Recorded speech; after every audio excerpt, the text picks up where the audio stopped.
Nice to see you're wearing your Arsenal top, even when you're stuck at home and in quarantine. First of all, how are you feeling?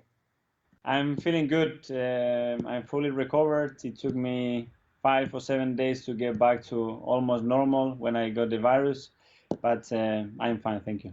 When you first started to feel unwell, I don't know whether you were already aware at that point that you'd been in contact with someone who had coronavirus. Well, the same afternoon that I started to have some symptoms, I went to see the doctor and I couldn't find him. And then I got a phone call from the CEO at the club to say about the situation we had because we were in contact with the owner of Olympiacos.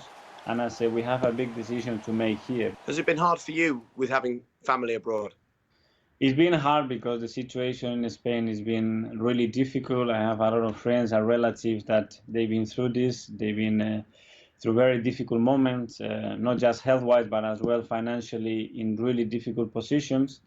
They are a little bit ahead of us, but I've been obviously looking that because it's a good mirror of what could happen here in England. And thankfully, the government has made some stronger decisions, and with the lockdown, hopefully, we can try to control the situation better now.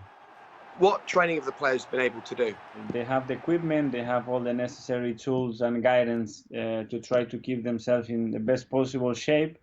But as well, I was worried about the mental side and about that disconnection with football, So I've been trying to give them work. I've been trying to get to know them better as well, because I think this is a good possibility as well when everybody's a little bit hurt and more open about what's going on to get into them a little bit, to understand how the families are, what they're doing to take care of them, the relative, how they feel at the club, how they feel with the teammates. I want them to feel close to me, that they can trust me, they can tell me their feelings. We have a lot of people that they live on their own, that people that has family away, they need to feel protected a little bit. They are in a different country, and we've been trying to do that, not just myself, but the staff or the senior people at the club. We've done a lot of work on the television asking people to tell us what they're missing most about football. And do you know what's interesting, Mikel? They're not talking about goals or specific players or specific victories. They're talking about not being able to stand with their friends on the terraces and get that sense of community. For me, the feeling that connects people to football or connects people between people is emotions. People goes to a stadium because they feel emotions. If they feel emotions, it means nothing. And the way we interact nowadays, everything is tac tac tac. And here you and me can talk, but the emotion is not the same. We don't touch each other, we don't look, hugging someone and feeling close to you, someone crying or smiling close to you, that energy, you have to feel it. Here it's very, very difficult. And that's another lesson for us. They stop this and care people and spend time with people and talk to them and make them feel how you feel about them as well.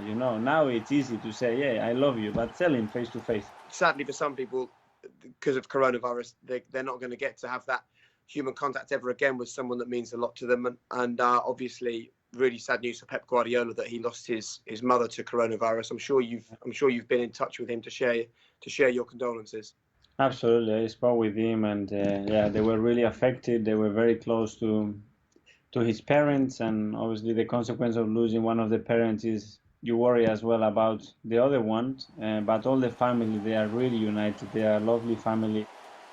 Before we leave, Mikel, we're asking people to tell us if there was one player which made them fall in love with football, who would that one player be?